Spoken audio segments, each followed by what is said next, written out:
3,000 rebels, 20,000 professional soldiers, one night. You think you know Hanukkah? The candles, the dreidel, the presents? Strip that away. 166 years before the birth of Christ in the Judean hills outside Jerusalem, a priest's son pulled off a move so audacious that military academies still study it. Judas Maccabeus, the hammer. 3,000 light infantry with swords and shields against a Seleucid expeditionary force that came to enslave every Jew they could capture. The Greeks set camp at Emmaus, 7 miles west of Jerusalem, flat ground, perfect for cavalry, perfect for their phalanx. They even brought slave traders, not for after the battle, for during, counting their silver before a single sword was drawn. What they didn't count on was a night march, perfect intelligence, and a commander who understood that when your enemy outnumbers you 7-1, you don't fight fair. You make them panic. Emmaus, September 165 BC. This is how 3,000 destroyed 20,000. Also, comment from which city you're hearing this from. This script is researched and factual, using sources from the book of 1 Maccabees, chapters 3 through 4, confirmed by the Jewish historian Josephus Flavius in his Antiquities of the Jews, Book 12, cross-referenced with recent archaeological excavations at Horvat Eked, published in New Studies in the Archaeology of Jerusalem and its region, Volume 7 from 2013 by Hizmi, Haber, and Aharonovich, and terrain analysis from the Battle of Emmaus, entry in the November 2024 update to the comprehensive Cambridge Military History databases. These aren't Sunday school stories, these are battlefield reports. Now, back to the information.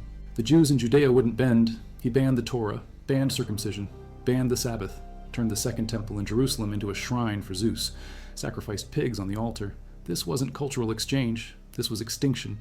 The Jews had two choices, assimilate or die. Most bent, some broke. In the village of Modain, 18 miles northwest of Jerusalem, a Seleucid officer named Apelles arrived with orders: sacrifice to the Greek gods. A local priest, Mattathias, son of John, son of Simeon of the Hasmonean family, stood there. Old man, 5 sons. The officer offered him money, offered him status, make the sacrifice, set the example. Mattathias refused. Another Jew stepped forward, Hellenized, assimilated, ready to comply. Mattathias pulled a blade and killed him, then killed Apelles, then tore down the altar, then ran. Mattathias, his 5 sons, John, Simon, Judas, Eleazar, Jonathan, and maybe 50 fighters, fled to the Gophna Hills. Rugged terrain, easy to defend, impossible to root out without massive casualties. That's where they trained. 167 BC, guerrilla tactics, hit and run, ambush, night raids. They targeted Hellenized Jews first, forced circumcisions, burned Greek altars and villages, raised collaborator settlements, created a buffer. A year later, Mattathias died. His 3rd son, Judas, took command, Judas Maccabeus. The name means the hammer in Aramaic. He earned it. Positioned them at Nahal el Haramaya, a canyon northeast of Gophna. Late afternoon. The Seleucids marched in column through the defile. Narrow passage, flanked by hills. Judas hit the vanguard first, sealed the exit. The rear kept pressing forward. They couldn't see what was happening. Confusion, panic, bunching. Judas's men poured down from both sides. Apollonius died in the fight. Judas took his sword, used it for the rest of his life. 2,000 Seleucids, dead or scattered. 600 rebels. Victory. The countryside lit up. Recruits flooded in. Siron couldn't bring his numbers to bear. The Maccabees hit hard and fast. Killed Siron. Shattered his force. 1,000 against 4,000. Another win. Word reached Antioch, the Seleucid capital in Syria. Antiochus IV realized he had a problem. Not raids, a revolt, not bandits, an army. He needed to handle rebellious governors in Babylonia and Persia. Needed to deter the Parthian Empire from invading. Needed to restore tax flow. He left Lysias, his regent, in charge of the western half of the empire. Lysias got orders: crush the rebellion, exterminate the Jews. Lysias picked 3 commanders: Ptolemy, son of Dorymenes, Strategos of Coele, Syria, and Phoenicia. Governor of the region, Gorgias, veteran general, Nicanor, another veteran. According to the book of 2 Maccabees, Nicanor had a specific mission: enslave Jews, sell them. Use the proceeds to pay off a 2,000 talent debt the Seleucids owed to the Roman Republic. The slave traders arrived at the camp before the battle even started, brought chains, brought silver, brought scales. They weren't hopeful, they were certain. 1 Maccabees claims 40,000 infantry and 7,000 cavalry. 2 Maccabees says the same. Scholars call this inflated. The Seleucid Empire didn't have 7,000 cavalry in the entire western half, maybe 5,000 total. A force that size would be a logistics nightmare to feed in the Judean hills. But the expedition was larger than anything the rebels had faced. Easily 10,000 men, maybe more. Probably 5,000 infantry at the main camp. Gorgias commanded another force for mobile operations, 1,000 cavalry, heavy infantry, the best troops. They marched south, set camp at Emmaus, 7 miles west of Jerusalem at the eastern edge of the Ayalon Valley. Perfect spot, good water. Multiple routes into the Judean hills, flat ground for cavalry, denied the rebels any terrain advantage, fortified the camp, palisade, scouts on watch. Towers. This wasn't a raid, this was a base. Project power from here. Hunt the rebels, break them. They'd captured Seleucid gear from earlier battles, but not enough to outfit everyone. Against a fortified Seleucid camp with cavalry and phalanx, a frontal assault would be suicide. Judas needed an edge, he needed intelligence, he got it. Communication systems that could relay information fast. Historians propose the rebels used signal fires to pass messages across the hills, 20 to 30 miles in an hour if the network was good. They needed to know when Gorgias moved, where he went, which road he took. Gorgias planned a night attack, hit the rebel camp at Mizpah, catch them sleeping, end the rebellion in one stroke, 5,000 troops, 1,000 cavalry. Gorgias needed guides, got them.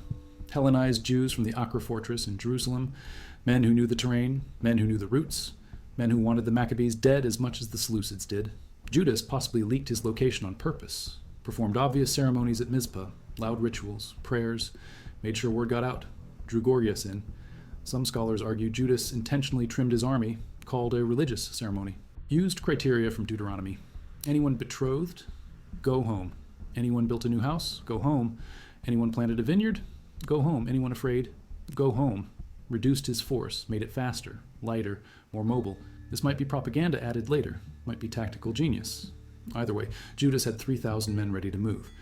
The guides led them through the narrow Beth Horon ascent, rugged trail, difficult for large forces, but doable. Gorgias expected to find 3,000 sleeping rebels, slaughter them, capture Judas, end the war. Judas knew Gorgias was coming. His scouts saw the column leave Emmaus, saw which road they took. Judas made his call, abandoned Mizpah, night march to Emmaus, hit the base camp while Gorgias was gone. The timing had to be perfect. Leave too early, Gorgias might see them. Leave too late, they missed the window. They needed different roads. Couldn't risk running into Gorgias's column in the dark. They needed speed. They needed silence. 3,000 men moving through the Judean hills at night. No torches, no noise. Guided by scouts who knew every trail, every wadi, every ridge. The timing window was brutal. Judas had to wait until Gorgias was far enough from Emmaus that he couldn't turn back fast. Had to arrive at Emmaus at dawn. Had to hit before the camp fully woke. Attack at night, and you give defenders time to form up. Attack at first light, and you catch them groggy, disoriented, half-dressed. Gorgias thought the rebels broke, thought they ran, started a search in the surrounding hills. His force spread out, combed the valleys, looked for stragglers, looked for Judas. They were hunting ghosts. The remaining force included Nicanor, Ptolemy, support troops, cavalry, but not the elite infantry, not Gorgias's best. And they weren't expecting an attack. Why would they? Gorgias went to crush the rebels at Mizpah. The rebels were supposed to be fleeing or dead. Judas hit at dawn. The Maccabees charged the camp. 3,000 light infantry, swords drawn, shields up, moving fast. The Seleucid scouts saw them, shouted warnings. The camp scrambled. Men grabbed weapons, tried to form lines, tried to man the palisade. Too late. The defenders were confused. Where did the rebels come from? Where was Gorgias? What was happening? Panic spread, confusion. The slave traders scattered, their silver forgotten, their chains abandoned. The Seleucid troops couldn't hold. The Maccabees poured through. Close combat, brutal, fast. Nicanor tried to rally his men, couldn't. The defense collapsed. According to 1st Maccabees, 3,000 Seleucids fell in the battle. 2nd Maccabees claims 9,000. Both numbers are inflated. The actual casualties were probably lower, but significant. Enough to break the camp. The survivors fled west toward the coastal plains. Judas's men didn't pursue far. They had work to do. Loot the camp. Gold, silver, weapons, armor. The rebels grabbed everything. The Seleucid gear was better than anything they had. Helmets, greaves, swords, shields, spears. This wasn't just a victory, it was an armory. First, Maccabees notes the rebels were better equipped in later battles. This is where they got it. The rebels were between him and his camp. Judas possibly lit fires deliberately, made his numbers look bigger, made the camp look occupied by a large force, discouraged Gorgias from attacking. Gorgias assessed the situation. His base was gone, his supply line was cut, his mission was over. He withdrew to the coastal plains, didn't give battle, fled. The Maccabees let him go, they'd won. Emmaus proved something. The first 2 battles, Wadi Haramia, Beth Horon, were against small detachments. Apollonius had 2,000, Siron had 4,000. Emmaus was different. This was a major expeditionary force, professional soldiers, fortified camp, veteran commanders. And Judas beat them, not by fighting fair, by outthinking them, by using intelligence, by moving at night, by hitting when they were weakest, by turning their own plan against them. Gorgias hunted the Maccabees at Mizpah. Judas destroyed the base at Emmaus, classic guerrilla warfare, but executed with precision. 5,000 cavalry according to 1st Maccabees. 80,000 infantry and all the cavalry according to 2nd Maccabees. Again, inflated. But the force was massive. Lysias led it personally, marched into Judea from the south through Idumea, avoided the western route where Emmaus happened. Battle of Beth Zur, October 164 BC, south of Hebron. The Maccabees fought. The battle was close. 1st Maccabees claims 5,000 Seleucids died. 2nd Maccabees claims 11,000.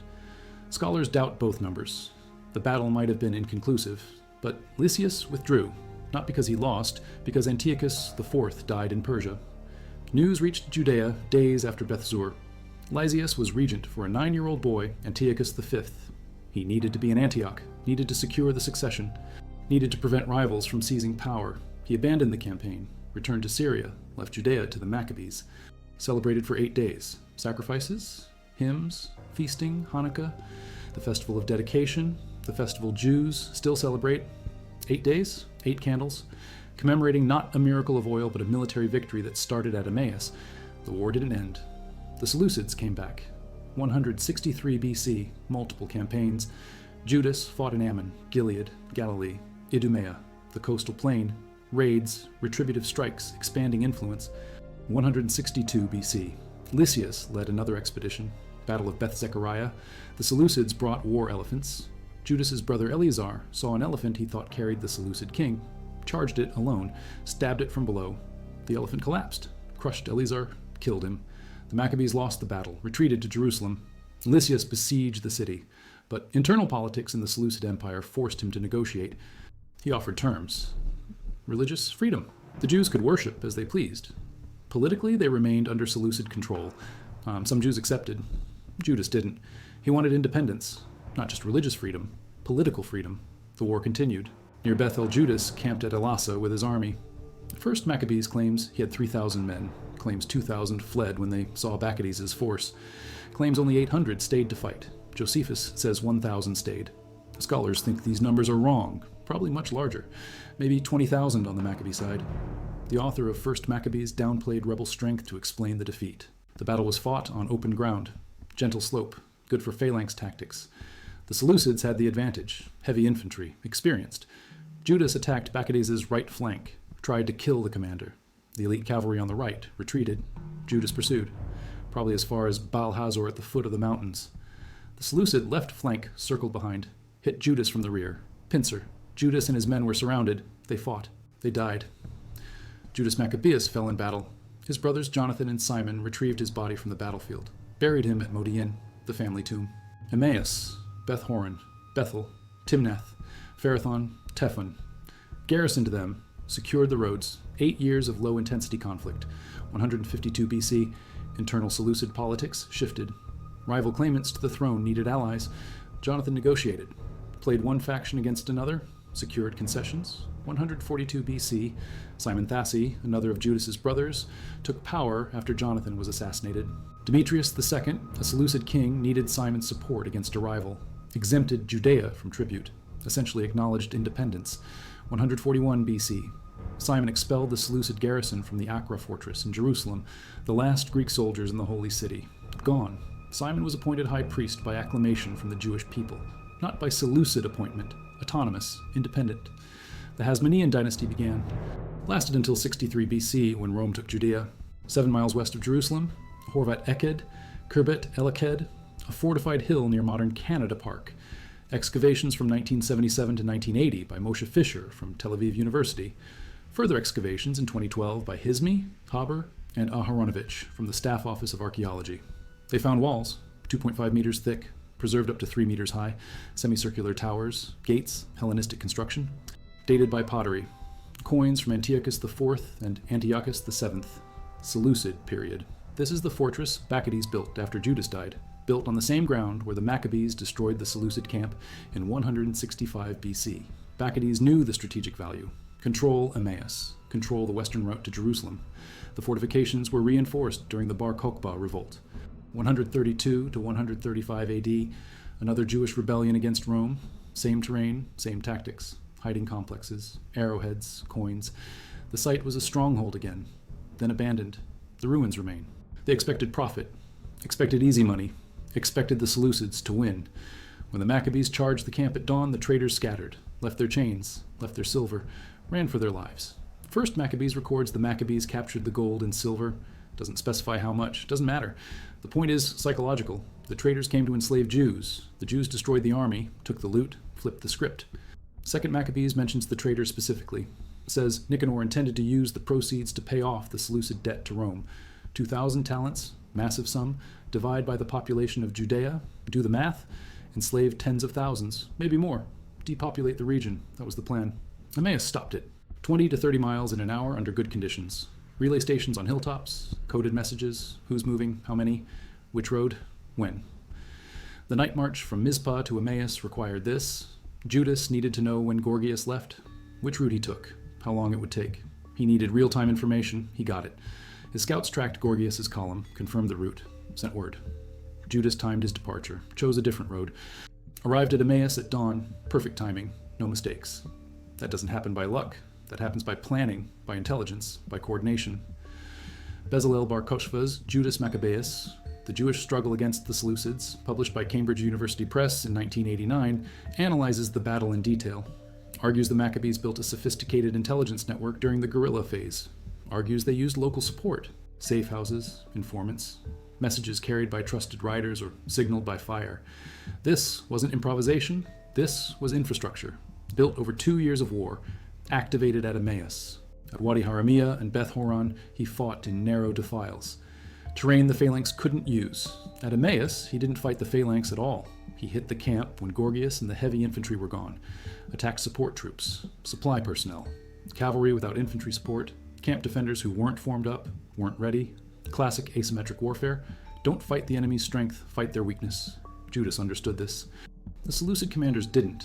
They thought in set-piece battles, pitched engagements, line against line. Judas thought in raids, ambushes, surprise, hit when they're weak, flee when they're strong. Emmaus was textbook. Gorgias took the elite troops to Mizpah, left the camp vulnerable. Judas exploited it. Vulnerable. But it worked because Judas had done this before. His troops were trained. They'd been raiding Seleucid positions for 2 years. Night operations weren't new, they were routine. March in silence. Follow the scouts, stay together, move fast. The Judean hills were home ground. The Maccabees knew every trail, every wadi, every ridge. The Seleucids didn't. Gorgias marched with guides, Hellenized Jews from Jerusalem. They knew the routes, but not like the Maccabees did. The Maccabees lived there, hid there, fought there. That's the advantage. Terrain mastery, local knowledge, speed. The Seleucids had numbers, had armor, had cavalry. The Maccabees had the ground. By the time of Beth Zur in 164 BC, the Maccabee army was better equipped. Not as good as the Seleucids, but better than before. This mattered. Heavy infantry needs armor, needs shields that can take a hit, needs weapons that don't break. The Maccabees scavenged their way to parity. Every battle was an armory. Every camp they took was a supply depot. Emmaus gave them the biggest haul. Thousands of sets of gear. Enough to outfit a real army. Judas transformed from guerrilla leader to field commander, from raider to general. Emmaus was the transition point. Recruitment exploded. Jews who'd been sitting on the fence joined. Villages that had stayed neutral offered support. The momentum shifted. Before Emmaus, the Maccabees were insurgents. After Emmaus, they were an army. The Seleucids had to treat them seriously, had to send larger forces, had to commit resources. And every time they committed resources in Judea, they weakened themselves elsewhere. The Parthians in the east, the Romans in the west. Internal rivals. The Seleucid Empire was overstretched. Judea was a bleeding wound. Emmaus opened it. First Maccabees records that Judas sent envoys to Rome in 161 BC, seeking an alliance. Rome agreed. Sent a letter warning Demetrius I not to attack the Jews. Rome didn't enforce it, but the signal was clear. Rome would support Judea if it served Roman interests. Weakening the Seleucids served Roman interests. By 141 BC, when Simon secured independence, Rome officially recognized the Hasmonean state. Alliance with Rome. Protection. The Seleucids couldn't touch Judea without risking Roman intervention. Emmaus was the first step, the battle that made the Seleucids take the rebellion seriously, the battle that proved the Maccabees could win. Jonathan assassinated by a Seleucid rival in 142 BC. Simon survived the wars, became high priest, became ruler of an independent Judea. Then his son-in-law murdered him in 135 BC, trying to seize power. Simon's son, John Hyrcanus, escaped, took control. The Hasmonean dynasty continued, expanded, conquered neighboring territories, Idumea, Samaria, parts of Galilee, forced conversions, built a kingdom. By 63 BC, internal strife weakened the state. Rome intervened. General Pompey took Jerusalem. Judea became a Roman client state. The independence won at Emmaus lasted 78 years. 78 years of autonomy, of Jewish self-rule, of freedom from foreign religious oppression. It ended when Rome arrived. Different conqueror, same result. The story most people know involves a miracle. 1 day's worth of oil burning for 8 days. That story appears in the Talmud, written centuries after the events. The books of 1st and 2nd Maccabees don't mention it. They describe 8 days of celebration, sacrifices, hymns, feasting, joy, but no miracle oil. The miracle was military. 3,000 men destroyed a Seleucid expeditionary force, recaptured Jerusalem, cleansed the temple, and restored Jewish worship. That's the miracle, not supernatural. Tactical, strategic, the result of planning, training, intelligence, execution. The candles commemorate victory. The festival honors resistance. The story is about refusing to assimilate, refusing to bow, fighting when the odds are impossible, winning anyway. Genghis Khan used it. Khalid ibn al-Walid used it. The principle is simple. Your enemy divides their force. One part hunts you, the other holds the base. You avoid the hunters, you destroy the base. The hunters return to find nothing, no supplies, no home. They're demoralized, defeated without a fight. Judas executed it perfectly, against a professional army, with perfect timing and intelligence, with 3,000 light infantry, just swords, shields, and the willingness to march all night. The Israeli Defense Forces call it thinking like Maccabees, fast, aggressive, opportunistic, don't fight fair, fight smart. Prevented another surprise, but by then, the Maccabees controlled the countryside. The fortresses were islands, isolated. The Hasmoneans took them, one by one. Emmaus fell in 150 BC when Jonathan negotiated Seleucid withdrawal. The fortress was repurposed, became a Hasmonean stronghold, later reinforced during the Bar Kokhba revolt, used again in 132 AD. Every generation that refused to bow. The coins found at Horvat Eked date from Antiochus IV, 175 to 164 BC. The king who banned Judaism, who defiled the temple, who triggered the revolt. His coins at the fortress he never controlled. Antiochus died in Persia in late 164 BC, before the temple was cleansed, before Hanukkah. He never knew Emmaus happened. 2nd Maccabees says he died of disease, says he repented. 1st Maccabees downplays his death. But both agree. The revolt happened. The battles were fought. The temple was reclaimed. Emmaus was real. The other 15,000 were miles away at Mizpah. By the time Gorgias returned, the battle was over. The camp was destroyed. His mission failed. Lysias realized the rebellion couldn't be crushed with one expedition. He tried. Beth Zur withdrew anyway. Politics forced him. Antiochus died. Succession crisis. Judea became secondary. The window opened. Judas took it, marched into Jerusalem, cleansed the temple, won. If you value documented ancient military history and tactical analysis like this, subscribe. It's the best way to support our work. Also comment from which city you're hearing this from. This script is researched and factual, using archaeological reports from Horvat Eked excavations, published in New Studies in the Archaeology of Jerusalem and its region, Volume 7 from 2013, military analysis from Cambridge University Press, publications including Bar Kokhba's Judas Maccabeus from 1989, primary source texts from 1st Maccabees, chapters 3 through 4, and Josephus Flavius's Antiquities of the Jews, Book 12, and recent updates from the November 2024 Wikipedia revision reviewed against academic sources. These aren't legends, these are battle reports. Now back to the information. Their chains still lying when the Maccabees looted the camp. The silver still in their tents. The scales still calibrated. 90 shekels per Jew, men, women, children. The math was done. The price was set. The market was waiting. Cities on the coast, Tyre, Sidon, Gaza, slave markets throughout the Mediterranean. The Seleucids would capture. The traders would buy. The ships would carry them away, depopulate Judea, solve the Jewish problem permanently. Emmaus stopped it. The traders fled.